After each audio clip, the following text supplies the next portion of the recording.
Hello, hello, hello. We are back today with a bit more of a low-key video. I think I've been doing too much lately. Still in a cold, still dealing with it, acne patches on, fucking busted up, not doing well.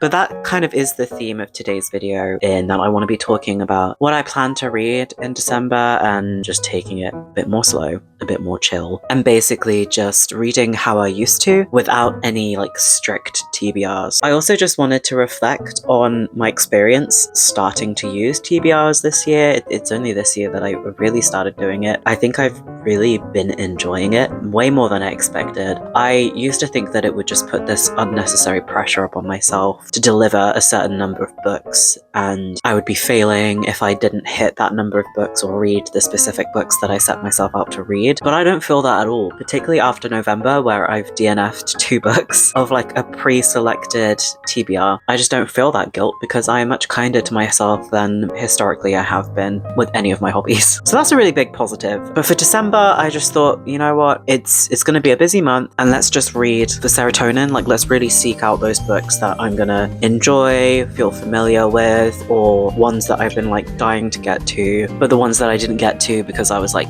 busy trying to beat this TBR up here. So I'm not gonna do the spinner wheel this month. I'm also not gonna limit myself to my TBR.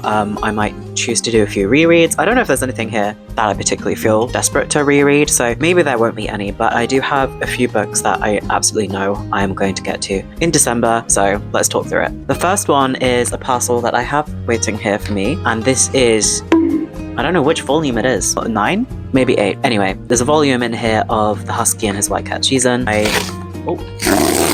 Okay, we're opening it now, halfway through talking, apparently.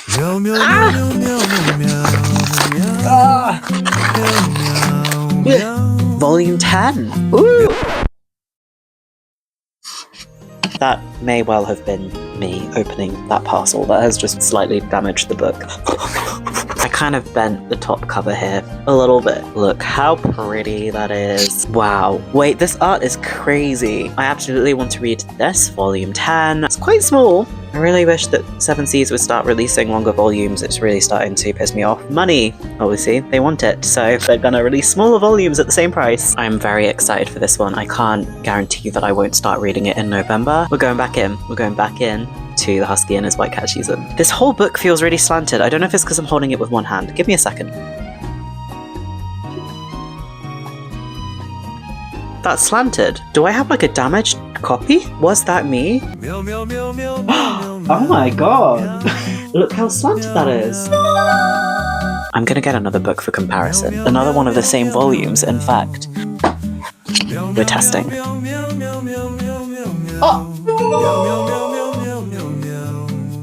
Okay, no, I think I'm I think I'm just holding it differently. Spreading fake fucking news. I think this book is a little bit wonky, but you know what? Whatever. It's cute. So the next one I'm going to include on my December unofficial TBR, but I'm kind of technically already reading it now in November, and I'm not sure if it will last until December, but spiritually it is a December book because it is Let It Snow by John Green, Lauren Miracle, and Maureen Johnson. And this is one of my rereading challenge books, and I've kind of been waiting for December to hit to get to this one. I had absolutely no drive to be reading a Christmas book in the summer. I'm ready for it. I started it last night, and I'm counting it as a December TBR. The third and kind of final confirmed book in December that I want to be reading is an arc from NetGalley. I want to get to it as soon as possible, and that is The View from Down Here on Being Disabled in an Ableist World by Lucy Webster. I saw this one, requested it, I wanted to read this one so bad. I believe it's already published actually, so depending on how the art goes, I might go out and buy my own copy. I think it will be something that I will enjoy. So that's 3 books, one of which I'm already reading, but I thought what I would do is basically look at my TBR first and pick out the ones that I just really feel like reading. I'm not going to randomize it. I'm not going to force myself to go for something that I would be less likely to choose. I'm going to choose the ones that I want to choose. Let's go have a look. These are the books that we're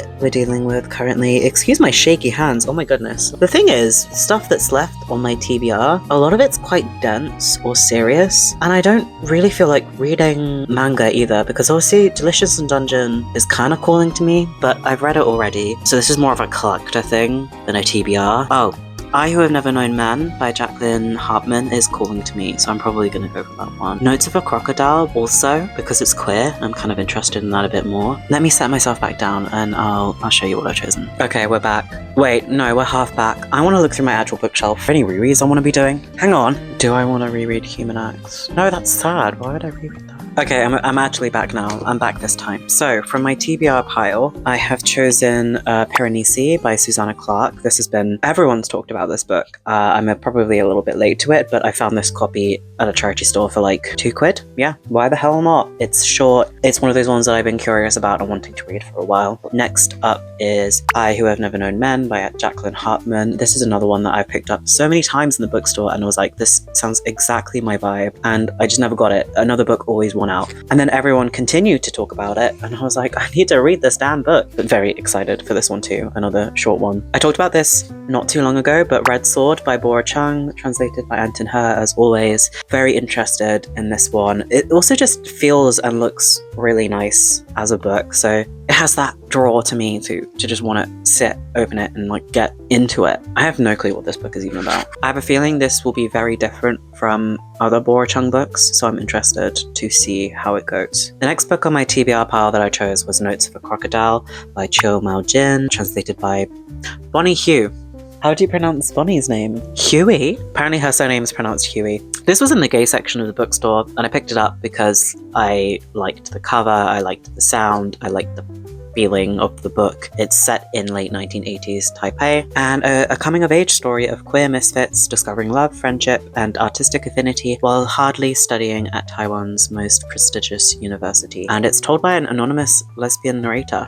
Okay, sounds perfect. And then potentially I was thinking as a reread, but a long time ago, is Convenience Store Woman by Sayaka Murata. This was actually one of the books that got me back into reading hardcore back in Christmas of 2021. And it's been so long since I've read it, and I don't think I was fully into the Murata hype. When I first read it, it was my first book of hers that I'd ever read. So I want to revisit it, see if I still think it's as like sparse and underwhelming as I think I first did, now that I know her style and what she's capable of. Convenience Store Woman would be an interesting reread. And there you have it, a kind of unofficial physical TBR here. Oh no, hang on, I'm missing one. There you go, there it is, incomplete with an audiobook and a digital book in there too. And my TBR shelf is going down quite soon. Well, actually no, hang on, I removed a book from there. That's what it looks like. On the theme of taking it chill and easy for December, I'm not really sure when I'll next upload. I've been trying to be pretty consistent and upload weekly videos, like Wednesdays. Hump Day is Jay's day. I'm not gonna place a huge amount of pressure on myself to film or upload anything, and I'd just like to thank everyone who's joined me on my little booktube journey so far for like half of 2025. It's been really fun, it's been really satisfying and fulfilling for me, and I just love talking about books, sharing my opinions about books, and hopefully sharing some good recommendations for people who end up watching my videos. So if you're there, thank you. I appreciate you, and I hope you've enjoyed this video. Bye bye.